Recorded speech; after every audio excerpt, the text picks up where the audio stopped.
के बीच इजराइल ने लेबनान पर भी हमला तेज कर दिया और हिजबुल्लाह ठिकानों पर ताबड़तोड़ अटैक किया जा रहा है। इन सब के बीच में बेरूत से इजराइल के हमले की खौफनाक तस्वीरें सामने आई। इजरायली सेना ने मिसाइल अटैक किया।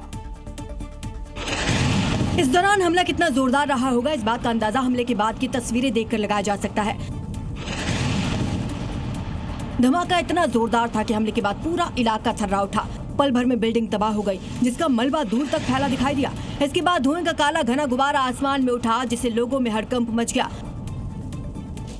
बता दें, हिजबुल्लाह से जारी युद्ध के बीच इजराइल लेबनान के कई हिस्सों में ताबड़तोड़ अटैक कर रहा है। इस बीच रिहायशी इलाके में इजराइल की एक मिसाइल गिरने से कई बिल्डिंग्स चपेट में आई, जिससे भारी नुकसान पहुंचा।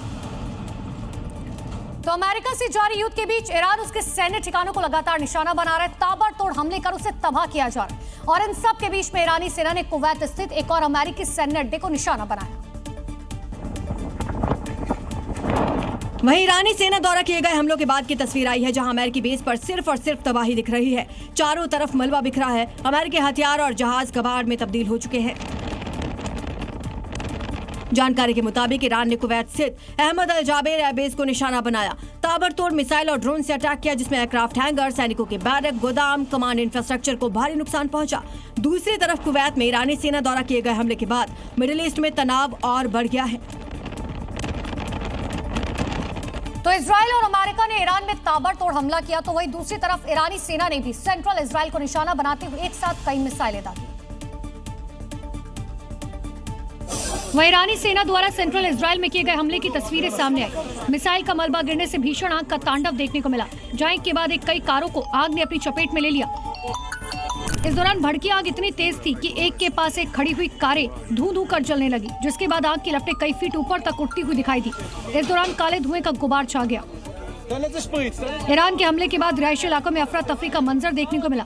हालांकि इस हमले में किसी को चोट नहीं आई, लेकिन मिसाइल का मलबा गिरने से लगी आग से लोगों की संपत्ति को भारी नुकसान पहुंचा।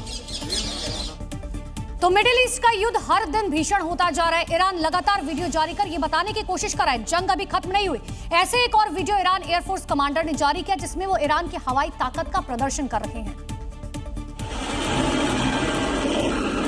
क्योंकि ईरान कह चुका है कि वो या तो जीतेंगे या जान दे देंगे, लेकिन दुश्मन के सामने झुकेंगे नहीं।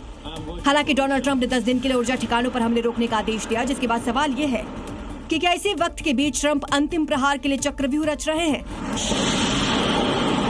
लेकिन एक के बाद एक कई मिसाइल आसमान की ओर लॉन्च की गई, जो लगातार इजराइल और अमेरिका के ठिकानों को तबाह करती दिखाई दी। वीडियो में हमले के बाद की तबाही दिखाई दी बताने की कोशिश है। ईरान अमेरिका और इजराइल के हर हमले का जवाब देने में सक्षम है। ये वीडियो IRGC की ओर से जारी किया गया, जिसमें एरोस्पेस फोर्स के commander general Syed Majid Mousavi को दिखाया गया, जो ईरान के अंडरग्राउंड अड्डे का दौरा करते दिख रहे हैं। तो मिडिल ईस्ट में तनाव चरम पर है। ईरान ने अब सीधे सीधे अमेरिकी कंपनियों को निशाना बनाने की धमकी दी है। IRGC के बयान के बाद दुनिया भर में हड़कंप मच गया। वहीं अमेरिका ने भी कड़ा जवाब देते हुए चेतावनी दी। क्या ये टकराव अब और खतरनाक मोड़ देने वाला है? ये रिपोर्ट देखिए। मिडिल ईस्ट में चल रही जंग को 33 दिन हो गए। एक तरफ अमेरिका दावा करे कि उसने ईरान पर फतह हासिल कर ली, लेकिन अमेरिका और इजराइल के हमले जारी हैं। ईरान भी थमने को तैयार नहीं है। तनाव के बीच ईरान के रिवॉल्यूशनरी गार्ड्स ने बड़ी धमकी दी। IRGC ने अमेरिका से जुड़ी बड़ी कंपनियों को निशाना बनाने का प्लान तैयार किया। IRGC कमांडर ने चेतावनी दी कि अगर जंग के बीच उसके कमांडर या नेता को निशाना बनाया गया तो अंजाम बुरा होगा। इस बयान के बाद वैश्विक स्तर पर सुरक्षा एजेंसियां और कॉर्पोरेट जगत में हड़कंप मचा हुआ है।